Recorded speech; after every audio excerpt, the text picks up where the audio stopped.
Hello guys, welcome to Bio classes. Today we will discuss about biomolecules. 11th class का ये chapter cell जो अपना complete हो चुका है, सेल से जो नेक्स्ट चैप्टर है बायोमोलिक्यूल्स। देखिए इंपॉर्टेंट चैप्टर है वो, थोड़ा सा केमिस्ट्री भी होगा इस चैप्टर में, तो मेरे ध्यान से समझिएगा और लगातार बायोडॉट से जुड़े रहिएगा इस चैप्टर को समझने के लिए। तो मेनली सबसे पहले मैं बात कर रहा हूं बायोमोलिक्यूल्स क्या होते हैं। तो बायोमोलिक्यूल्स वो मॉलिक्यूल्स होंगे जो प्रेजेंट होंगे या biomolecules are the molecules that are found in all living organism. सभी लिविंग ऑर्गेनिज्म के अंदर जो मॉलिक्यूल्स मिलते हैं ना उनको बायोमोलिक्यूल्स बोला जाता है। अब आपको ये देखना है किसी भी ऑर्गेनिज्म के अंदर कौन से बायोमोलिक्यूल्स हैं, क्लियर, या मेनली मैं किसी भी लिविंग टिश्यू के अंदर कौन से बायोमोलिक्यूल्स हैं, इस चीज का कैसे पता लगाया जाए। हाल ही अभी जो मतलब एनटीए की जो सीरीज चल रही है, जो उनका मतलब मेनली जो टेस्ट हो रहे हैं मॉक टेस्ट एनटीए के, उसमें सडनली यानी कि रिसेंटली अभी एक क्वेश्चन पूछा गया था कि किसी भी लिविंग टिश्यू के अंदर आप यानी कि किसी भी मॉलिक्यूल्स को या किसी बायोमोलिक्यूल्स को आइडेंटिफाई कर रहे हो तो उसके लिए आपको कौन सा प्रोसीजर या कौन सा केमिकल रिक्वायर होगा। तो मेन देखिए, अब मैं ये बात बता रहा हूं, पहले तो ये देखिएगा बायोमोलिक्यूल्स वो मॉलिक्यूल्स होते हैं जो प्रेजेंट होंगे या found in all living organism. सभी लिविंग ऑर्गेनिज्म के अंदर जितने भी मॉलिक्यूल्स पाए जाएंगे यानी कि वो बायोमोलिक्यूल्स होंगे, क्लियर। अब देखिए कैसे पता लगाया जाए। तो मैं सबसे पहले आप क्या करोगे, एक लिविंग टिश्यू को ले लोगे। अब लिविंग टिश्यू को लेने के बाद उसको ग्राइंड कर लोगे ट्राइक्लोरोएसिटिक एसिड के अंदर। देखिए मैं फिर बोल रहा हूं कि जो क्वेश्चन पूछा गया था उसमें यही चीज पूछी गई थी कि लिविंग टिश्यू को मतलब लिविंग टिश्यू के अंदर किसी बायोमोलिक्यूल्स का अगर पता लगाना है तो आप उसको कौन से मीडियम के अंदर या कौन से एसिड के अंदर उसको ट्रीट करवाओगे। तो उसके अंदर ऑप्शन दे रखे थे ट्राइक्लोरोएसिटिक एसिड, ट्राई क्लोरोबेंजोइक एसिड, कुछ ऐसे 4 ऑप्शन थे। तो उसमें से क्या आएगा, ट्राइक्लोरोएसिटिक एसिड। तो देखिए इस प्रोसेस को कैसे किया जाता है। तो मेन आपने क्या देखा है, लिविंग टिश्यू लिविंग टिश्यू को आप ग्राइंड करवा दो, लिविंग टिश्यू को ग्राइंड करवा दो ट्राइक्लोरोएसिटिक एसिड के अंदर। अब जब वो ग्राइंड हो जाएगा तो मैं बोल रहा हूं उसको फिल्टर कर लो, क्लियर। उसको क्या कर लोगे आप, फिल्टर कर लोगे। जब उसको फिल्टर कर लिया जाएगा तो उसमें से 2 चीजें निकलेंगी, एक वो जो एसिड में सोल्यूबल होंगी, एक वो जो एसिड में इनसोल्यूबल होगी, क्लियर। यानी कि क्या, मैं देखिए ग्राइंड किया आपने ट्राइक्लोरोएसिटिक एसिड के अंदर, अगर वो एसिड में सोल्यूबल है तो आपने यहां पर उसको एक नाम दे दिया, क्या आपने इसको बोल दिया फिल्ट्रेट। आप इसको क्या बोल दोगे, फिल्ट्रेट बोल दोगे। अगर वो एसिड में इनसोल्यूबल है, अगर वो एसिड में सोल्यूबल नहीं है तो आप उसको नाम दे दोगे रेटिनेट, क्लियर। देखिए मैंने 2 वर्ड लिए, अगर वो सोल्यूबल है तो फिल्ट्रेट बोल दिया और अगर इनसोल्यूबल है तो रेटिनेट बोल दिया उसको, क्लियर। अब देखिए मैं बोल रहा हूं जो एसिड में सोल्यूबल है उनका जो साइज होगा वो 80 to 800 डाल्टन तक का हो सकता है। यानी कि जो भी मतलब आपको जो मॉलिक्यूल जो एसिड में सोल्यूबल होंगे उनका साइज 80 to 800 डाल्टन का होगा, और जो एसिड में इनसोल्यूबल होंगे उनका साइज होगा अप्रोक्सी या अबाउट 1000 डाल्टन।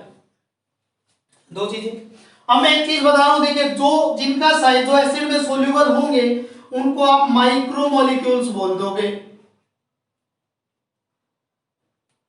और जो इनसोल्यूबल होंगे उनको बोल दिया जाएगा मैक्रोमोलिक्यूल्स।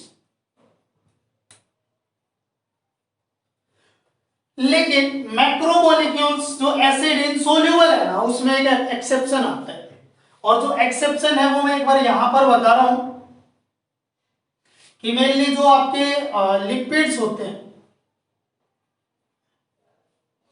लिपिड्स जो है वो माइक्रोमोलिक्यूल्स हैं, क्लियर। लेकिन उसको रखा जाता है एसिड इनसोल्यूबल की कैटेगरी में, क्योंकि रीजन क्या होगा, जो लिपिड्स होंगे वो एसिड इनसोल्यूबल होंगे।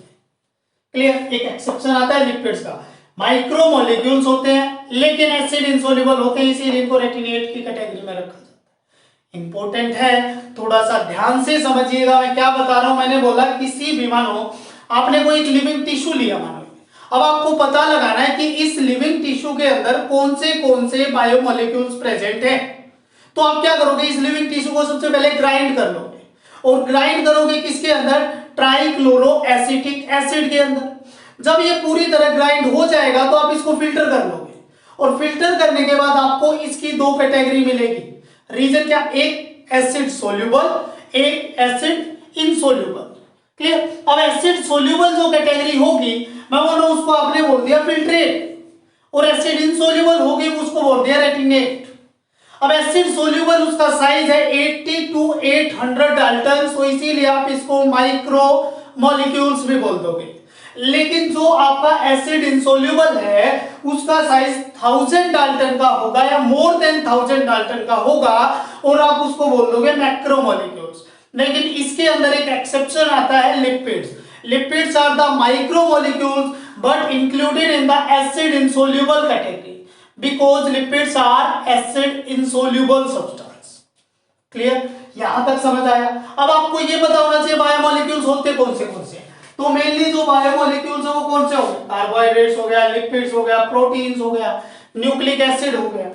क्लियर, आप इसको न्यूक्लिक एसिड को भी इसी कैटेगरी में रखते हैं।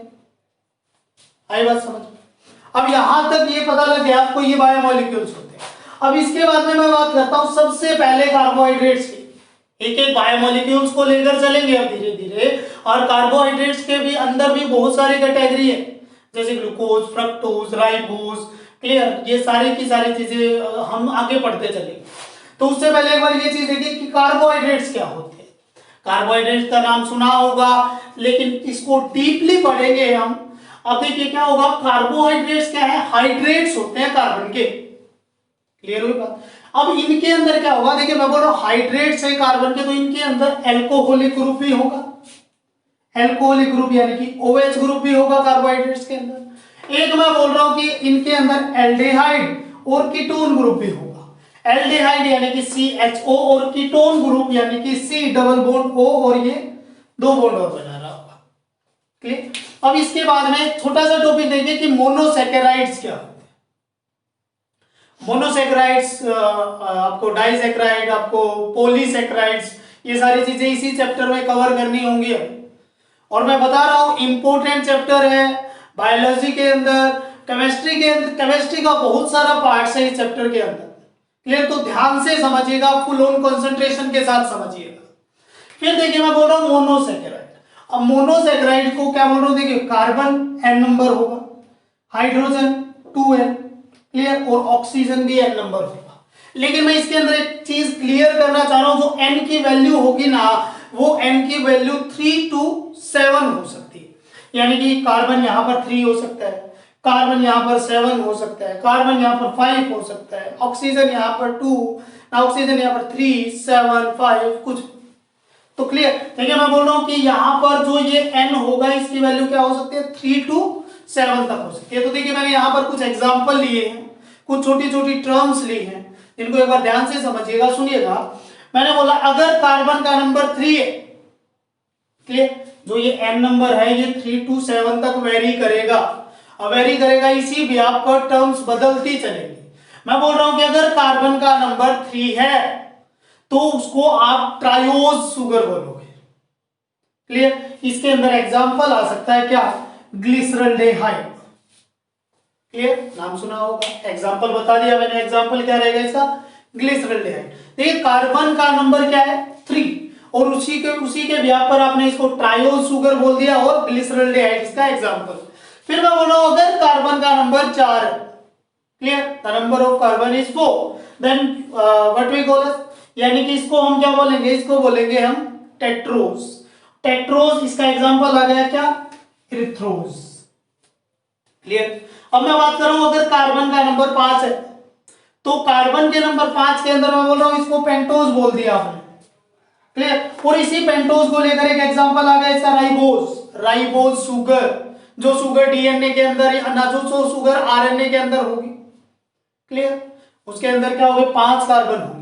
धीरे धीरे आगे एक स्ट्रक्चर भी आएगा कि डीएनए का आरएनए का स्ट्रक्चर कैसा होगा। इंपॉर्टेंट चैप्टर, इंटरेस्टिंग चैप्टर भी है ये आपके लिए।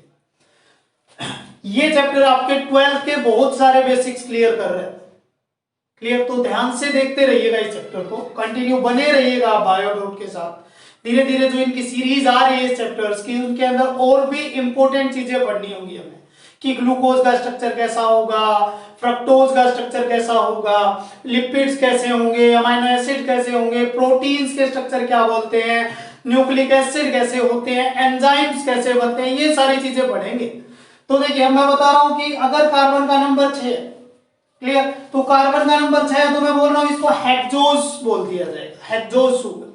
हेक्सोज शुगर का एग्जांपल आ गया ग्लूकोज या पेंटोज। क्लियर? यानी कि ग्लूकोज आ गया इसका एग्जांपल। अगर मैं बात करूं, देखिए हेक्सोज जो होगा ग्लूकोज, इसका एग्जांपल ग्लूकोज के अंदर 6 कार्बन होती है। कैसा स्ट्रक्चर होगा ग्लूकोज का वो डिस्कस करेंगे। अब मैं बात कर रहा हूं कि कार्बन, यानी कि कार्बन का नंबर क्या है? 7। अब 7 है तो मैंने इसको बोल दिया हेप्टोज, और हेप्टोज को लेकर मैं बोलता हूं इसका एक एग्जांपल आ गया सीडोहेप्टुलोज। क्लियर? सीडोहेप्टुलोज क्या है इसका एग्जांपल है। तो मैं देखिए मैंने आप लोगों को एक बार थोड़ा सा बेसिक बता दिया है बायोमोलिक्यूल्स के बारे में। नेक्स्ट लेक्चर में मैं डिस्कस करूंगा ग्लूकोज को, फ्रक्टोज को, राइबोज को और अदर जो भी शुगर्स हैं जैसे पॉलीसैकेराइड्स हैं या डेराइव्ड शुगर, इन सबको हम डिस्कस करेंगे नेक्स्ट लेक्चर के अंदर।